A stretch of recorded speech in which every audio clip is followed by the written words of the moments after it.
शापित विरासत, धन, लालच, डर और एक परिवार का अंतहीन संघर्ष। शहर के बाहरी इलाके में स्थित राजवाड़ा हवेली किसी महल से कम नहीं थी। ऊंची दीवारों के भीतर जगमगाते झूमर, बेशकीमती फर्नीचर और संगमरमर के फर्श इसकी शान थे। यहां रहते थे रघुवीर सिंह, उनकी पत्नी सुमित्रा और उनके 4 बच्चे, आर्व, करण, अनामिका और सौम्या। रघुवीर सिंह करोड़ों की संपत्ति के मालिक थे।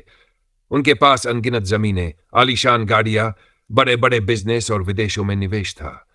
बाहरी दुनिया उन्हें एक परफेक्ट फैमिली समझती थी, लेकिन इस घर के भीतर एक गहरा अंधेरा छिपा था। धन का अभिशाप रघुवीर सिंह का एक ही सपना था, अपनी विरासत को संभालने के लिए अपने बच्चों को तैयार करना। लेकिन लालच और ईर्ष्या पहले ही इस परिवार को अंदर से खोखला कर चुकी थी। आर्व और करण, दोनों भाई, बिजनेस में अपना वर्चस्व चाहते थे। वहीं अनामिका और सौम्या को भी अपनी हिस्सेदारी चाहिए थी। मां सुमित्रा हर दिन इन झगड़ों को खत्म करने की कोशिश करती, लेकिन उसकी बातें किसी के कानों तक नहीं पहुंचती। फिर एक दिन रघुवीर सिंह की अचानक मौत हो गई। उनकी मौत एक रहस्य बन गई, क्योंकि न तो वे बीमार थे और न ही कोई दुर्घटना हुई थी। पोस्टमार्टम में भी कोई जहरीला पदार्थ नहीं मिला। बस उनकी आंखें खुली की खुली रह गई थी, जैसे उन्होंने मरते समय कुछ अत्यंत भयावह देखा हो। हवेली में मातम का माहौल था, लेकिन असली खेल अब शुरू हुआ। रहस्यमयी घटनाएं। रघुवीर सिंह की मौत के बाद हवेली में अजीब घटनाएं होने लगीं। रात को दीवारों पर खरोंचों के निशान उभर आते, कमरों में किसी के चलने की आवाजें आती और शीशों में अजनबी परछाइयां दिखतीं। आर्व और करण ने सोचा कि कोई हवेली में सेंध लगाने की कोशिश कर रहा है, इसलिए उन्होंने पूरे घर में सीसीटीवी कैमरे लगवा दिए। लेकिन जब उन्होंने पहली ही रात का फुटेज देखा तो उनके रोंगटे खड़े हो गए। रात के 3 बजे हॉल के झूमर अपने आप हिलने लगे। फिर अचानक एक काले साए ने दहलीज पार की और घर के अंदर दाखिल हो गया।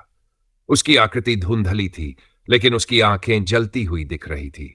उस साए ने धीरे धीरे सीढ़ियां चढ़नी शुरू की और सीधे रघुवीर सिंह के कमरे में चला गया। अगले ही पल कैमरा ब्लैकआउट हो गया।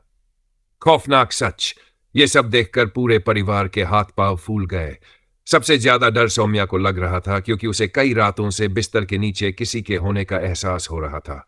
एक रात जब वह गहरी नींद में थी, अचानक उसे महसूस हुआ कि कोई उसके बाल सहला रहा है।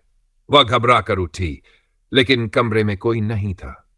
तभी अलमारी के शीशे में उसे एक साया दिखा, एक बुजुर्ग आदमी जिसकी आंखें खाली थी और होंठ सिल दिए गए थे। तुम लोगों की लालच ने मुझे यहां कैद कर दिया है। एक भयावह फुसफुसाहट उसके कानों में गूंज उठी। सौम्या चीख पड़ी। परिवार का विनाश। अब इस डरावनी सच्चाई से बचने का एक ही रास्ता था, हवेली छोड़ देना। लेकिन पैसों की भूख ने सभी को जकड़ रखा था। कुछ ही दिनों बाद करण और आर्व के बीच जायदाद को लेकर जबरदस्त लड़ाई हो गई। करण ने आर्व को धक्का दे दिया और वह सीढ़ियों से गिरकर तुरंत मर गया।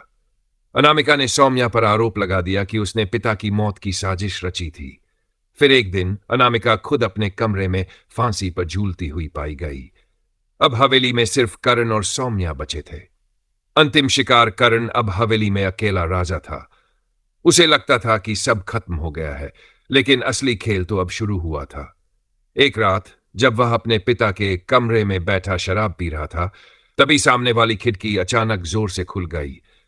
ठंडी हवा का झोंका अंदर आया और उसके चारों ओर अंधेरा छा गया।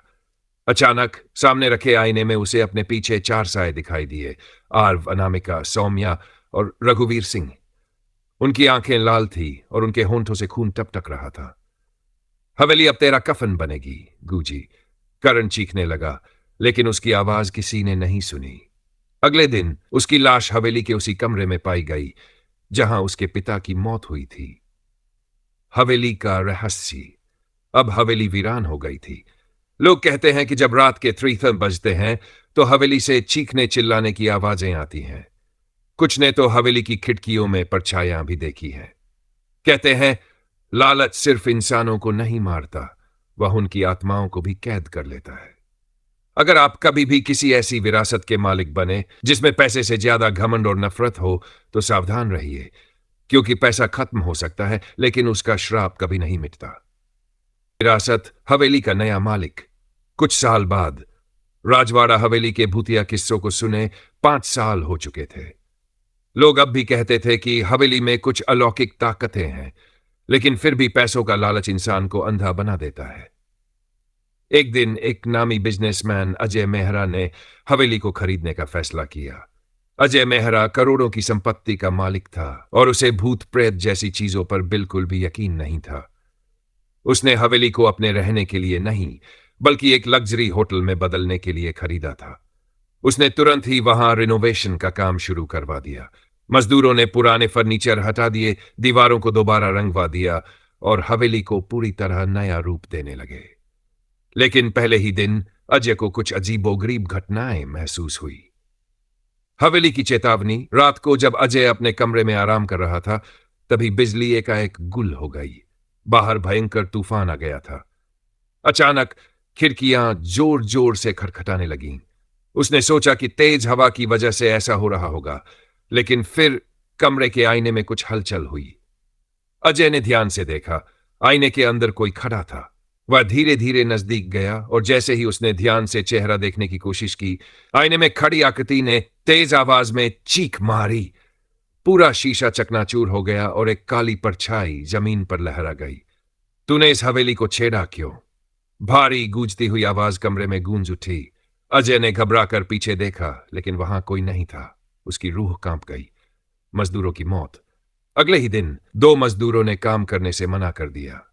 उन्होंने बताया कि रात को उन्होंने हवेली में कुछ परछाइयां चलते हुए देखी थीं, लेकिन अजय उनकी बातों को अंधविश्वास मानकर नजरअंदाज कर दिया।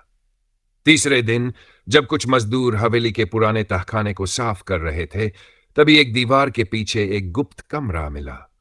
अंदर घुसते ही उन्होंने देखा पुराने जंग लगे हथियार, खून से सने कपड़े और एक टूटा हुआ लकड़ी का झूला। जैसे ही उन्होंने वहां की धूल साफ करनी शुरू की, तभी अचानक एक मजदूर तेज चीख मारकर गिर पड़ा। उसकी आंखें खुली की खुली रह गई, बिल्कुल उसी तरह जैसे रघुवीर सिंह की मौत के समय हुई थी। अजय तुरंत वहां पहुंचा, लेकिन तब तक 3 और मजदूर बेहोश हो चुके थे। भयानक सच। अजय को समझ नहीं आ रहा था कि हवेली के साथ आखिर क्या रहस्य जुड़ा है। वह हवेली के पुराने दस्तावेज निकालने लगा और उसे एक गुप्त डायरी मिली जो सौम्या की थी। डायरी के हर पन्ने पर हवेली के अंदर होने वाली डरावनी घटनाओं का जिक्र था। आखिरी पेज पर सिर्फ एक ही वाक्य लिखा था, हम इस हवेली से कभी बाहर नहीं जा सकते, क्योंकि हमने लालच की आग में अपना सब कुछ खो दिया है। अजय के रोंगटे खड़े हो गए। आखिरी रात अजय अब यहां 1 मिनट भी नहीं रुकना चाहता था। उसने तुरंत ही हवेली बेचने का फैसला कर लिया। लेकिन उस रात जब वह अपना सामान पैक कर रहा था, तभी बाहर से किसी के कराहने की आवाज आई। बचाओ, मुझे यहां से निकालो। अजय ने डरते डरते दरवाजा खोला।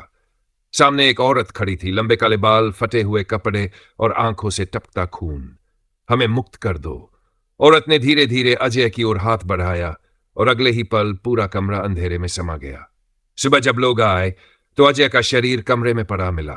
उसकी आंखें खुली की खुली थी और चेहरे पर अजीब डरावनी मुस्कान थी। अब भी जिंदा है शापित हवेली। हवेली अब फिर से वीरान हो गई। कोई भी इसे खरीदने की हिम्मत नहीं करता।